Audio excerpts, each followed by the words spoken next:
Moltes gràcies, Jordi.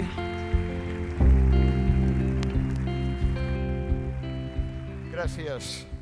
Bon vespre. Sigueu benvinguts i benvingudes. Un auditori amb més de 1.000 persones. És això. Electritza, impressiona molt, la veritat. I a més és un gran motiu de joia després de gairebé 3 anys sense haver pogut fer la trobada anual. Aquesta pandèmia ha estat, ho sabeu, ha estat especialment devastadora per a la gent gran i per a les persones amb demència. Bé, la Fundació m'ha regalat aquesta oportunitat d'acomiadar-me de tots vostès.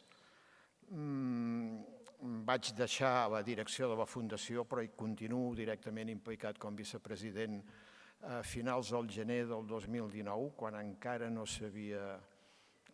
no érem conscients que venia la pandèmia.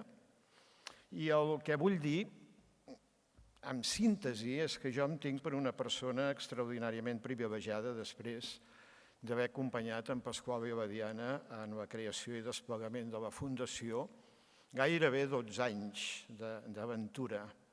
Com bé saben, el somni d'en Pasqual Maragall era una entitat dedicada a la recerca científica capaç de proveir solucions i transformar l'esdevenidor de les demències. Sense dir-ho, ens va posar el repte importantíssim de desplegar una entitat a l'alçada de la seva persona i la seva obra. I avui la Fundació, dins d'aquesta exigència, és una fundació independent i altament professional. Jo estaré sempre agraït a la Diana i a la família i als membres dels òrgans de govern per la confiança que he rebut durant tants anys i, de pas, permeteu-me que expressi la meva admiració al magnífic equip de professionals que m'ha acompanyat, aquelles persones que han estat al peu del canó amb cos i ànima. Ja sé que no es fa, però ara citaré 3 noms, sense cognoms, de 3 persones que han estat des dels orígens, l'Eva, la Sandra i la Glòria, com a persones representatives d'aquest magnífic equip de la Fundació. Aplaudiu-les, aplaudiu-les.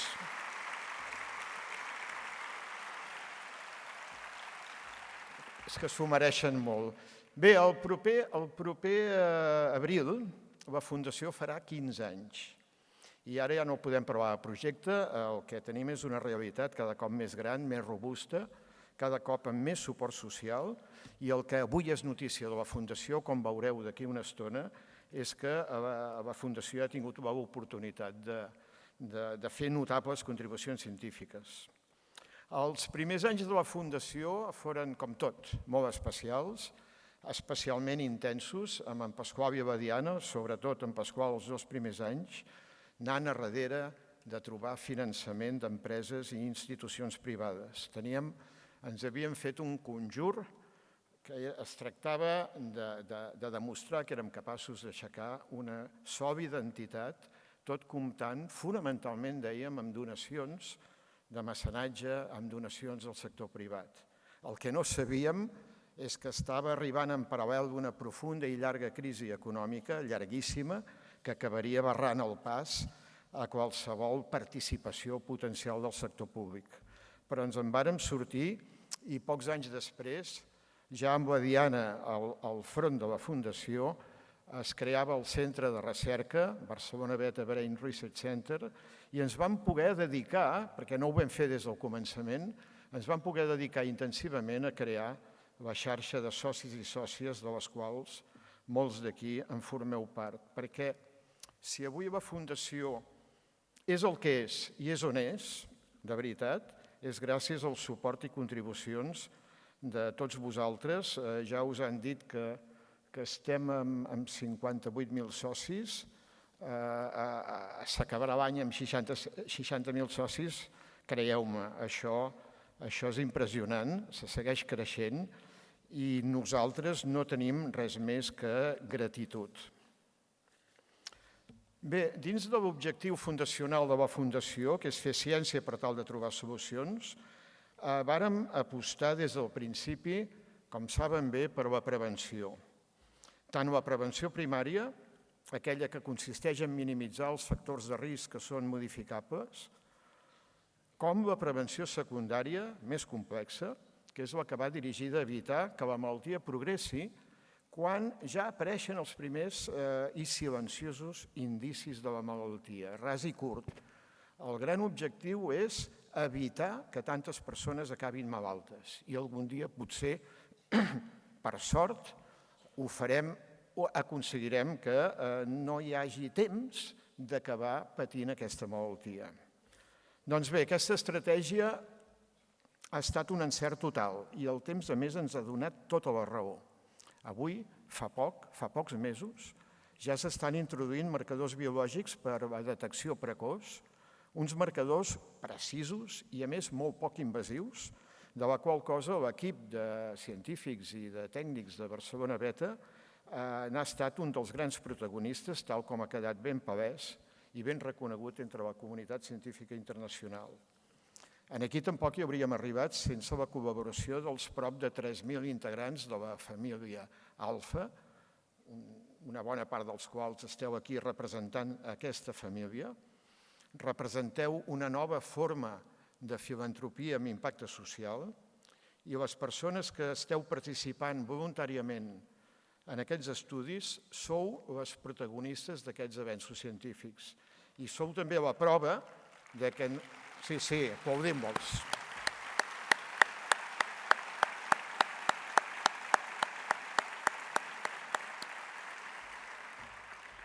I a més sou la prova que en l'àmbit de la prevenció encara hi ha molt marge d'actuació i per córrer. Cada cop tenim més a prop un tractament que acabarà impedint que les persones sanes, però que tenen un risc elevat d'acabar desenvolupant la malaltia, no es posin mai malaltes. Cada cop ho tenim més a prop. El panorama canviarà més d'hora que tard. No posaré dates, però el que dic jo avui no hagués sigut capaç de dir-ho, per exemple, fa 5 anys, en tan poc temps com ara.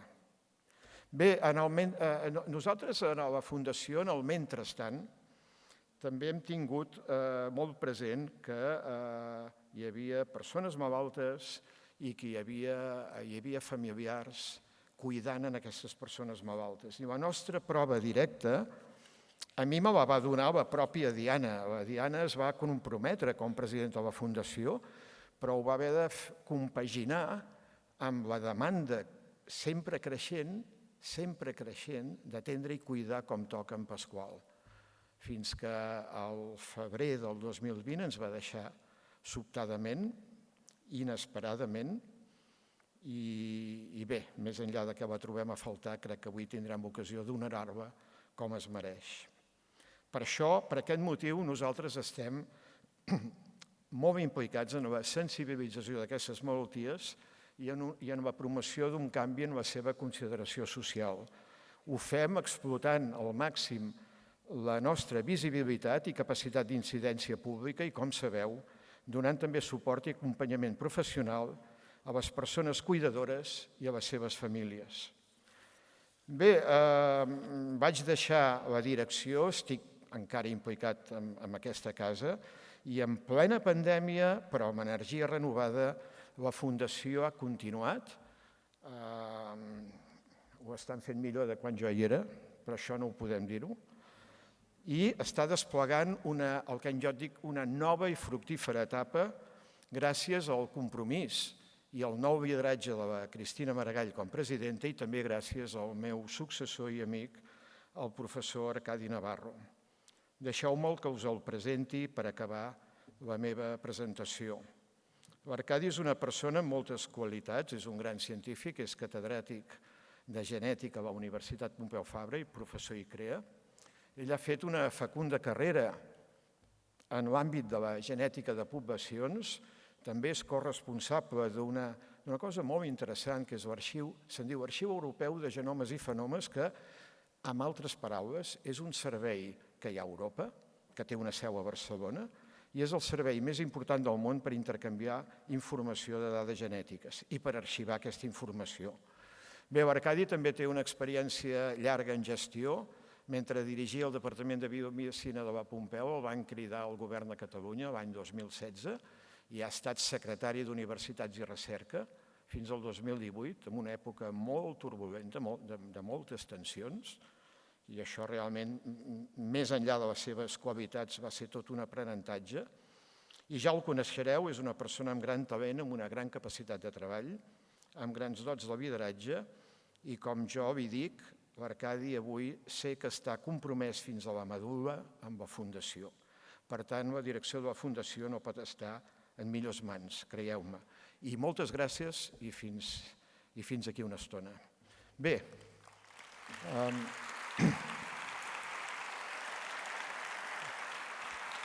Arcadi? Arcadi? Jorge, igual me tienes que echar una mano, ¿no? Jordi, sí, Jordi, este micrófono para ti. Arcadi no se encuentra ahora mismo, pero tengo que decirte algo. Vamos al centro del escenario. Es que yo he traído una caja y esa caja contiene capacidad de trabajo, talento, esfuerzo, honestidad, un montón de cosas. Entonces me gustaría enseñaros cómo todos esos valores efímeros, esos valores intangibles, realmente son muy ligeros. Es algo realmente que apenas se puede cuantificar en peso. Tú eres una persona de ciencia y puedes comprobar que esta caja, que parece muy pesada, en cambio, como os decía, está llena de esfuerzo, de talento, de trabajo, de honestidad. Y es tan ligera que incluso puede volar, puede levitar por el aire.